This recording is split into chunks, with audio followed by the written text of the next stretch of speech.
हमारी आज की क्विज है गुलाम भारत में हुई क्रांतिकारी गतिविधियों पर, माने अंग्रेजी हुकूमत के खिलाफ स्वतंत्रता सेनानियों द्वारा किस तरह के क्रांतिकारी प्रयास किए गए। इन्हीं सब पर होंगे आज के सभी सवाल। शुरू करने के पहले क्विज के नियम बता देते हैं। हर सवाल के लिए आपको मिलेंगे 100 पॉइंट। सवाल 15 सेकंड के लिए आपकी स्क्रीन पर होंगे। इस दौरान आपको जवाब देना है। जितनी जल्दी सही जवाब देंगे लीडर बोर्ड पर उतनी ही तेजी से आगे बढ़ेंगे और सभी सवालों के सही जवाब दिए तो लीडर बोर्ड के टॉप 50 लोगों को मिलेगा इनाम। बाकी नियम और शर्तें आप क्विज के FAQ सेक्शन में देख सकते हैं। तो चलिए शुरू करते हैं आज की क्विज।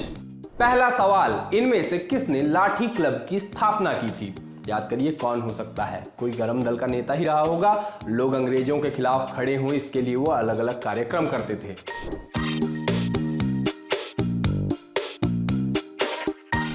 सही जवाब बाल गंगाधर तिलक। इनको लोकमान्य तिलक के नाम से भी जाना जाता है। अंग्रेजी सरकार के खिलाफ लोगों को इकट्ठा करने और सक्षम करने के लिए इन्होंने लाठी क्लब की स्थापना की थी। इसके अलावा हिंदू अखाड़ा, गणपति महोत्सव, शिवाजी महोत्सव आदि की शुरुआत भी लोकमान्य तिलक द्वारा ही की गई थी। दूसरा सवाल, इनमें से किस क्रांतिकारी की फांसी गोरखपुर जेल में हुई थी? काकोरी कांड के बारे में कितना कुछ जानते हैं आप? 4 लोगों को फांसी की सजा हुई थी। किसी को इलाहाबाद में तो किसी को फैजाबाद में। गोरखपुर में किसे हुई थी ये बताना है आपको। सही जवाब राम प्रसाद बिस्मिल। 9 अगस्त 1925 के दिन काकोरी कांड हुआ था जिसमें 29 भारतीय क्रांतिकारी पकड़े गए थे। इनमें राम प्रसाद बिस्मिल, अशफाक उल्ला खां, रोशन सिंह, राजेंद्र लाहिड़ी आदि पर मुकदमा चलाकर फांसी दे दी गई थी। राम प्रसाद बिस्मिल को गोरखपुर जेल में फांसी दी गई थी, राजेंद्र लाहिड़ी को गोंडा में, रोशन सिंह को इलाहाबाद में और अशफाक उल्ला खां को फैजाबाद में फांसी दी गई थी। तीसरा सवाल, किस क्रांतिकारी के नेतृत्व में चटगांव शस्त्रागार के हथियारों को लूटा गया था?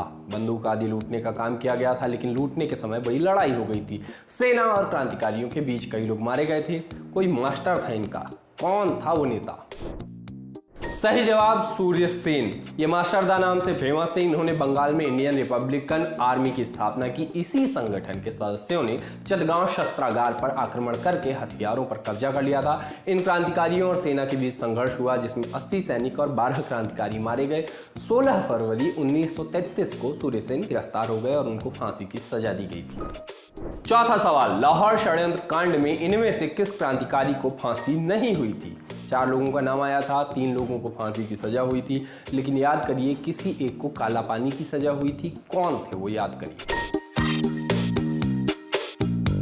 सही जवाब बटुकेश्वर दत्त। लाहौर षड्यंत्र केस के अंतर्गत 23 मार्च 1931 को भगत सिंह, राजगुरु और सुखदेव को फांसी दे दी गई थी। बटुकेश्वर दत्त को इस केस में काला पानी की सजा सुनाई गई थी, यानी उनको अंडमान की सेलुलर जेल में भेज दिया गया था।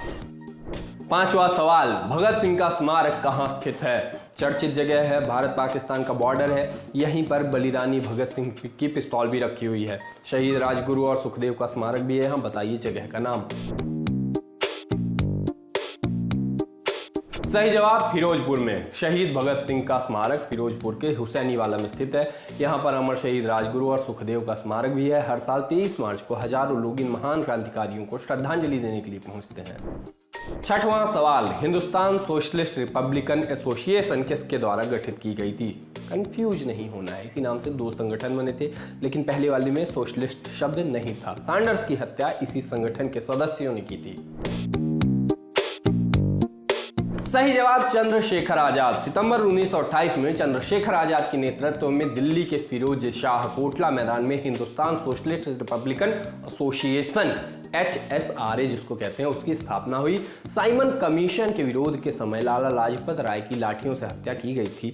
इससे नाराज HSRA के सदस्यों चंद्रशेखर आजाद, भगत सिंह और राजगुरु ने पुलिस अधीक्षक सैंडर्स की हत्या कर दी थी। ये कहानी आपने सुनी ही होगी। सातवां सवाल, हिंदुस्तान रिपब्लिकन एसोसिएशन की स्थापना किस साल हुई थी? ये पहला वाला संगठन है। इसी नाम में सोशलिस्ट जोड़कर चंद्रशेखर आजाद ने बाद में दूसरा संगठन बनाया था, लेकिन इसके भी सदस्य थे आजाद। याद आया कुछ?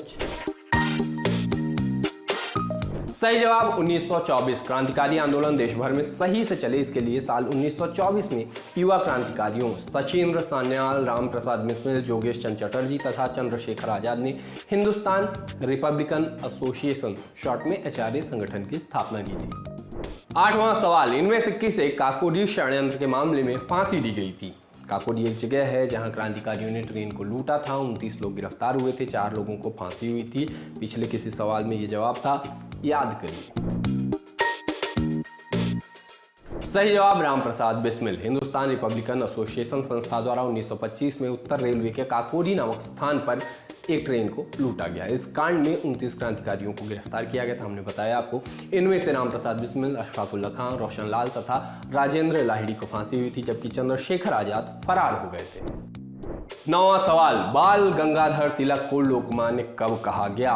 किस आंदोलन के दौरान हुआ था? याद करिए वो घटना जिसके लिए इनको 18 महीने की सजा हुई थी। इसमें वो काफी चर्चित हुए और लोगों ने इनको कहा लोकमान्य। सही जवाब क्रांतिकारी आंदोलन। साल 1897 में चापलेकर बंधुओं ने पूना की प्लेग कमेटी के अध्यक्ष रैंक और लेफ्टिनेंट आइशर्ट की हत्या कर दी थी। तिलक पर आरोप लगाइए कि उन्हीं के नेतृत्व में पूना के ब्राह्मणों ने यह साजिश की थी। तिलक को इस केस में 18 महीने की सजा हुई। इसके कारण तिलक काफी चर्चित हुए और जनता ने उनको लोकमान्य की उपाधि दी। 10वां और आखिरी सवाल, युगांतर पार्टी का नेतृत्व किसने किया था? विवेकानंद और अरविंद घोष के अनुयायी थे। युगांतर के अलावा अनुशीलन समिति तथा गदर पार्टी के भी सदस्य थे। पहचानिए कौन थे वो? सही जवाब जतीन्द्र नाथ मुखर्जी। ये बंगाल के क्रांतिकारी थे, स्वामी विवेकानंद और अरविंद घोष के अनुयायी थे। इसके साथ ही युगांतर, अनुशीलन समिति तथा गदर पार्टी जैसी क्रांतिकारी समितियों के सक्रिय सदस्य थे। ये बाघा जतीन के नाम से जाने जाते थे। तो ये थी हमारी आज की क्विज। आपका काफी कुछ रिवीजन हुआ होगा और जिनको सारे जवाब पता थे और जल्दी सही जवाब पर टिक मारा है तो थोड़ी देर में आएगा एक लीडर बोर्ड। वहां अगर आप टॉप 50 में हैं तो अपना इनाम ले सकते हैं। बाकी जुड़े रहिए, जगह और समय यही है। सरकारी नौकरी की तैयारी कर रहे हैं अपने दोस्तों को भी तो बताइए।